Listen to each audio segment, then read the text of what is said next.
I promise. I'm really not looking forward to continuing to rag on the Pac-12, but if it has to be done, it has to be done. I'm Pete Mundo. Heartland College Sports is how you find us covering the Big 12 Conference. Thanks for being here. Thanks for being a part of the show. So here's where we are right now. I want to share with you an exclusive piece of information that I got, that we got when it comes to Big 12's future, Pac-12's future, and what's going on with the Pac-12 in particular. So the Pac-12 is in a bad spot right now. We all know that, right? There are more and more signs that this league is not going to make it. This league is not going to last. Another sign came to me in an exclusive that we wrote about on the website this week. And here's what I heard from an industry source that I trust in a big way.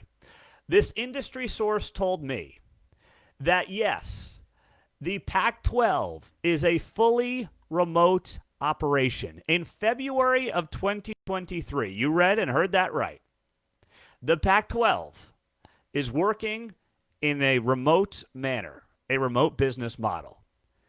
Given all the chaos that this conference has been in for at least the last few weeks, but it's really been a few months, trying to operate a major organization remotely is a losing proposition. And the Pac-12 continues to just blast off its toes one by one, and this is another sign of what exactly they're doing to themselves. I don't know why they're doing this to themselves, but they continue to do it time and time again. So they're the only major conference, by the way, that is doing this, that is operating like this, and it's starting to show. When you think about what the Pac-12 has been through here over the last couple of months, several weeks, however you want to time frame this, when you look at what has happened to this league, they have been unable to keep pace in a very fast-paced world of college sports, especially a world, I mean, it's moving, and it's moving fast right now, and the Pac-12 is not keeping up. And I'm not blaming the fact that they're working remotely as the reason for that, but they have set themselves up to be behind the eight ball, and that's what's happening, it seems like, every time they turn the corner. They're behind the eight ball. So this isn't the reason, but it certainly hasn't helped them one bit. It has not helped them one bit in terms of trying to get ahead, trying to get a TV deal done. Look at what they've been through here. Look at the bad PR the Pac-12 has had over the last just few weeks. All right, we wrote a big piece a couple of weeks ago that had some exclusive content in it talking about how the Big 12 has surpassed the Pac-12 for conference hierarchy, and it's not even close right now. But you go to some of the other news items here as of late. The league cannot get a TV deal done. We know that CBS and Turner are out. They want no part of the Pac-12. They've got a ton of confusion around expansion, right? I mean, there's a lot of issues around expansion, what that's going to look like, what that means, everything else. Then, on top of that, you've got the recent debacle with Comcast. Did you see this? So the conference, the Pac-12, owes Comcast $50 million due to its own incompetence. This is bad news all around. So basically, long story short, Comcast had been overpaying the Pac-12 for years on its TV deal, and nobody caught it. Apparently, a couple of guys knew about it back in a couple of years ago, I guess. According to the Mercury News, two executives failed a few years back to tell the Pac-12 board of directors that Comcast was paying them too much money. And the overpayments went through last year, so now they got to pay back $50 million. Like, the Pac-12 just continues to be its own worst enemy, and it's just horrible to watch from their standpoint. Now, from the Big 12 perspective, there could be a lot of positives that come out of this. A lot of positives. Number one, if the Pac-12 does ultimately collapse, guess what? Big 12 is going to pounce. And Brett Yormark has made that very, very clear. There was a new report this week from CBS Sports' Dennis Dodd that the Pac-12, if it is doomed, if the league continues to struggle to collect a big-time TV deal, then it is highly likely that, yes, the Big 12 would go after and would land the corner schools. You read that right, the corner schools. So what does that mean? Arizona, Arizona State, Colorado, and Utah, as he notes, would make their way to the Big 12. And they have been the Big 12 targets ever since USC and UCLA bolted last summer to leave for the Big 10. Dodd reports that interest has picked up considerably, with the Pac-12 appearing even more vulnerable. Yormark wants to have membership in the Pacific time zone. That would make the Big 12 the only conference to have members across all 4 time zones. Adding the 4 corner schools, he adds, would also make the Big 12 the 3rd conference with 16 members, joining the SEC and the Big 10. Arizona would help the basketball reputation. Arizona State is a sleeping giant in the nation's 11th biggest market, just outside of Phoenix. Colorado's a former member.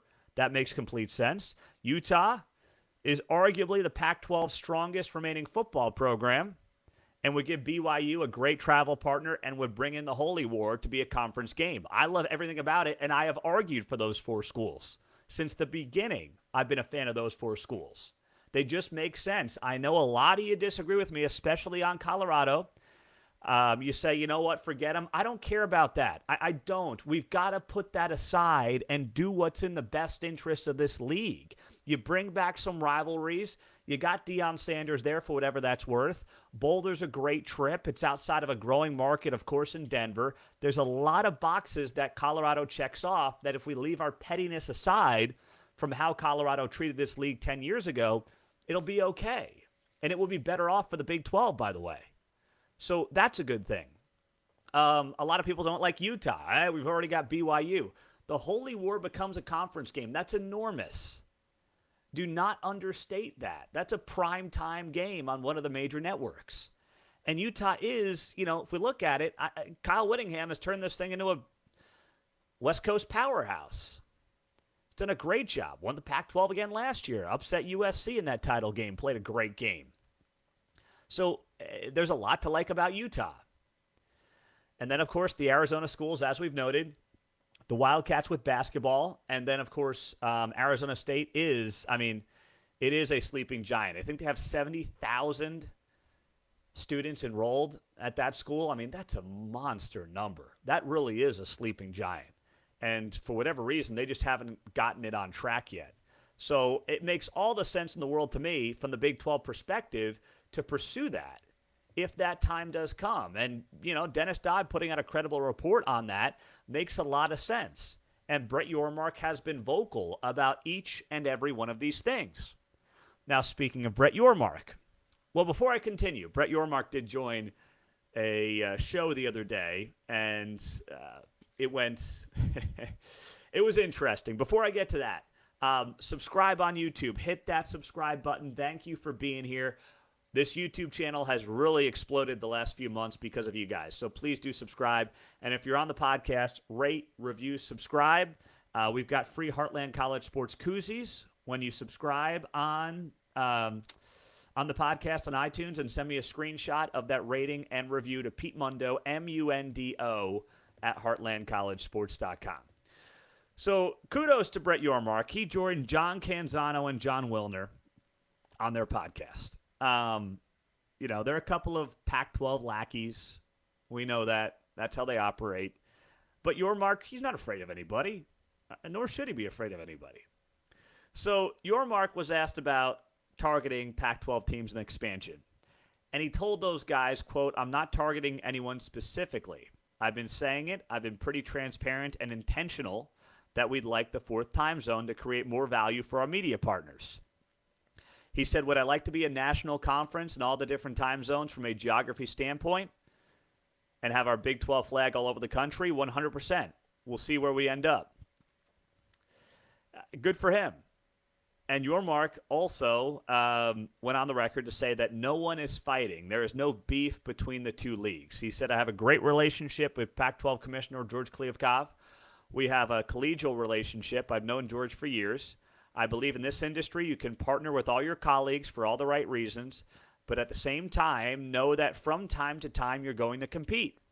And that's the world we live in. That's the world I came from. He said, we're not going after the Pac-12. The Pac-12's not going after us. The media's turned it into something different. I respect Brett Yormark a lot, but Brett Yormark has not had the success that he has had in the business world, in the sports business world, by playing nice. And that's not to say that he's a mean guy or he plays mean and dirty. No. He's competitive. Those who are the best at what they do in any industry are competitive. And in a zero-sum world, and that's what college sports is, sometimes competition means if you benefit, somebody else gets hurt. And this is a zero-sum game. This is not like capitalism where the money pot can keep growing. I know certain people view it as a pot of money and we've got to divvy it up, but that's not how the real world works. Capitalism means the pot's always growing, and you've got to do what you've got to do to get your share of it, but it's never growing pot. College sports is not. There are X amount of teams. If you take a couple of teams, somebody else loses. The ACC lost when the Big 12 took, a handful of their schools in Houston and Cincinnati and UCF. The Big 12 got hurt when Texas and Oklahoma left for the SEC. It's a zero-sum game. And when you're playing a zero-sum game, as the Big 12 and the Pac-12 are, there's a winner and there's a loser. And as we sit here right now, the Pac-12 is set to be a loser. Brett Yormark and the Big 12 are set to be winners. At least that's where things are clearly trending as we have this conversation today. So I understand Yormark's got to say what he's got to say, and he's saying the right things. But from the outside looking in, do I think George Kliavkoff, the Pac-12 commissioner, has a soft spot right now for Brett Yormark? Probably not. Why would he? I bet you behind closed doors he's pretty ticked off at Brett Yormark. Now, he probably respects Brett Yormark, as he should, but I doubt that those two guys are going out to dinner anytime soon. I could be proven wrong. I'm happy to be proven wrong. Maybe they'll get dinner at the Big 12 tournament in Kansas City in a couple of weeks, I'll be their third wheel. How's that sound, fellas? You guys on board? I'll mediate the dinner. I got a couple of good spots in town. I'll take you. Something tells me that's not going to happen. But neither here nor there. Clearly, there is beef between these two conferences. I don't think it's just the media. I don't. I think it's pretty evident that the Pac-12, and the Pac-12 has been vocal about this, led by leadership, about the Big 12 potentially reaching out or trying to poach any of their teams. Well, here's the thing. The Pac-12 is doing a lot of that to itself. The Pac-12, as I noted, and as we've talked about, has been its own worst enemy for a long time. So kudos to Brett Yormark. He's saying what needs to be said. But do I sit here and think to myself, boy, what we really need right now is to play nice with the Pac-12? No. If you want to compete on the same level, if you want to get closer to the Big Ten and the SEC, and that's where this thing is trending, then you know what? If you see vulnerability in another conference, you've got to go after it from a business model perspective. And Yormark's going to do that. He can tell, the two Pac-12 media goobers whatever he wants, but I think deep down, and I'm going to try to get him on the show here in the next few weeks as well. So we'll try to get that accomplished. But I think deep down, he's probably like, you know what? Yeah, there's an opportunity here. That's a nice way of saying they're vulnerable, and we've got to target them and see what's going on. So that's where things are at right now. Now, speaking of Pac-12 clownish media reports, a couple of things here to touch on. Fresno State. By the way, I'm Pete Mundo, HeartlandCollegeSports.com. Fresno State. There's this report from John Canzano that the Big 12 and Fresno State have had multiple conversations between Brett Yormark and the president of Fresno State. Canzano writes, keep an eye on Fresno State as an addition to the Big 12 Conference. He adds, I'm told the Pac-12 has only intermittent contact with the Bulldogs. No visit, nothing planned. I don't think the presidents and chancellors, especially the ones a few hours away in the Bay Area, in the Pac-12 view Fresno as must-have. He adds, Fresno and the Big 12 are talking, though. I don't believe this for a second. You know what this is to me? This is a Pac-12 media guy putting something out there to try to make the Big 12 look weak by going after Fresno State. You're telling me that with the Pac-12 on the brink of collapse, Brett Yormark may have had calls with a lot of presidents, right? He may have had calls with the Fresno State president. I wouldn't deny that he's had a phone call with them, or maybe even a couple. Why wouldn't you? If somebody says, hey, I want to talk, hey, let's learn something. One thing I've heard about Brett Yormark is that he is, always open to having conversations and talking to different people and learning more about the landscape. I wouldn't deny that he's had a call or two, possibly. Do I believe for a second that the Big 12 Conference is targeting Fresno State? Are you kidding me? Yeah, right after St. Mary's School for the Blind, Fresno State's right around the corner. Come on. That's not happening. This is a report that is meant to make the Big 12 look bad, and it's meant to deflect away from the fact that the Big 12 could very well be on the verge of imploding the Pac-12 once and for all. And the Pac-12 goes by the wayside and, becomes Mountain West Conference 2.0 or something along those lines. That's what this reeks of to me. These guys out west have been wrong for the last 7 months on just about everything when it comes to the media landscape, the Pac-12, conference realignment, conference expansion. They have had a 7 to 8 month track record of literally being wrong 9 out of 10 times. Why would we start believing anything like this now, especially Fresno State? Who went to, I'm just curious, who went to Fresno? Did Derek Carr go to Fresno State? Is he the most notable Fresno State quarterback or just player that I can think of? I got to believe that it's Derek Carr. Come on. Stop with the Fresno State thing. That is just reeking of Pac-12 desperation is what that reeks of. My goodness, that's bad. So, it was out there. It was a report on Friday, but I don't buy it for a hot minute. I don't. Meantime, I want to wrap up today's show with this, and that is the Big 12 tournament coming to Kansas City in a couple of weeks. So for those of you that know, by day I host a morning talk show in Kansas City. It's a news talk show, but obviously, sports is sometimes news. So I had on my show Kathy Nelson on Friday on KCMO Talk Radio, and she's the Kansas City Sports Commissioner. She's rock star, does a great job. Enormous amount of respect, not just around Kansas City, but around the sports world. We've got the NFL draft coming to town in a couple of months. Big 12 tournament every year. They've got the Midwest Regional this year, so she's got a lot happening. So I asked her on my show. About Kansas City and just the future of this conference playing the basketball tournament in town. And she was very, very, very high on making this a huge priority to keep this thing here in Kansas City. She told me, quote, "We don't take this championship for granted. Men's and women's basketball is kind of our Super Bowl for events every year in our city." She said it's critical that our community continues to roll out the red carpet in March, that they feel wanted and appreciated, and then they know that our city is a powerhouse for hosting this event. She encouraged people to go to not just the Big 12 men's basketball tournament, but also the women's basketball tournament. So she was very high on this event for Kansas City. Now, I'm coming at this to you from obviously a biased place, but I genuinely believe that this basketball tournament is best suited to stay in Kansas City. First off, if you've been to the tournament, you've got Power and Light District right next to T-Mobile Center. If you get one of these beautiful March days, now I know last year it was snowing for a couple of days of the Big 12 basketball tournament. March is hit or miss up here, as you know. But oftentimes you'll get these perfect sunny 60-degree days in March, and people are having fun. They're having a beer at Power and Light, maybe a few more than one. It is just basketball through and through. You have obviously KU in its backyard. K-State fans will show up in a big way this year with a good team. Iowa State fans always travel down to Kansas City and drink us at a Busch Light. It's just an awesome environment top to bottom.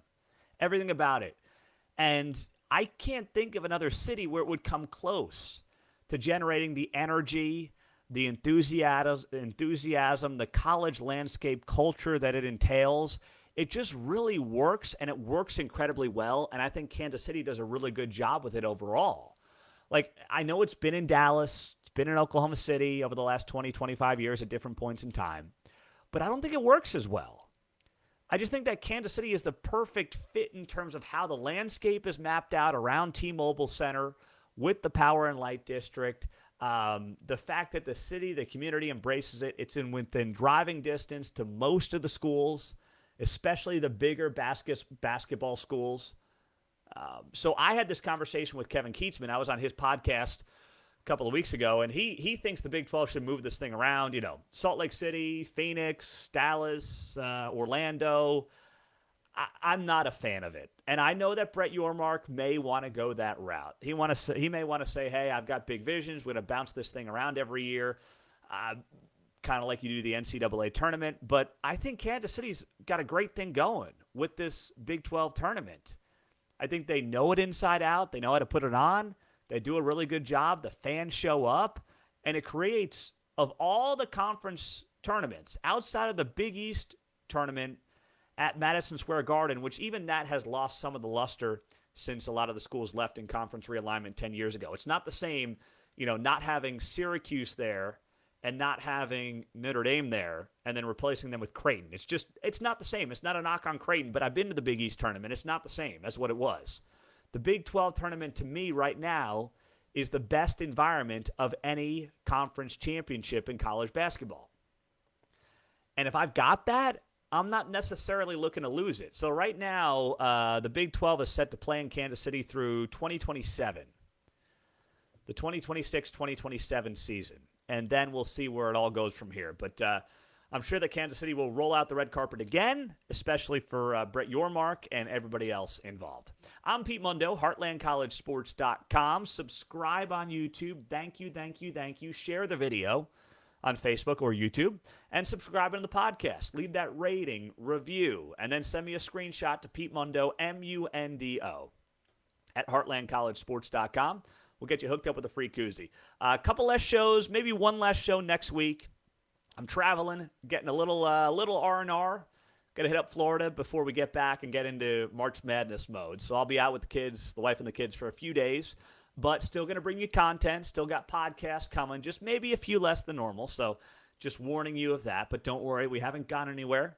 And still a lot of excitement to come. It is the calm before the storm, the craziness that is March. I'm Pete Mundo. You guys have a great rest of your week. We'll talk to you soon. Take care.